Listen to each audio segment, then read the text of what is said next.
Je suis spécialisé en art australien et j'ai eu envie de faire découvrir à mes clients la diversité de cet art. À la fois l'art contemporain australien, mais aussi l'art ancien, les objets d'art traditionnels, les objets d'art primitifs sur toile. Donc aujourd'hui, il y a un marché de l'art australien qui est très développé, notamment autour d'artistes qui peignent sur toile, comme par exemple cette toile que vous avez juste ici, avec une caractéristique qui est l'utilisation du pointillé, l'utilisation assez magique de cette technique pour illustrer les épisodes que l'on appelle le temps du rêve.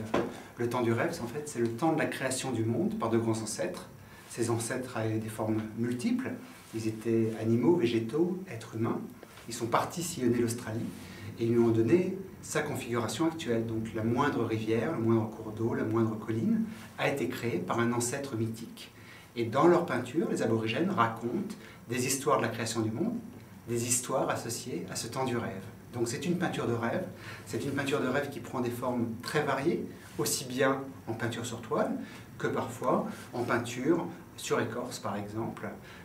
Vous avez un exemple ici d'une artiste qui s'appelle Lily Karadada, qui elle peint un personnage particulier qu'on appelle les esprits Wandjina. Les Wandjina sont des figures de fertilité, des figures de pouvoir. Donc on a en fait une osmose entre le corps du Wandjina et l'arrière-plan qui symbolise la terre, qui symbolise le sol et le fondement même de la culture australienne. Sur bois, d'une autre manière, en sculpture, il y a de très très belles sculptures d'aborigènes, soit d'artistes contemporains, comme ici avec une sculpture de Jimmy Angunguna, c'est une sculpture qui fait plus de 2 mètres de haut.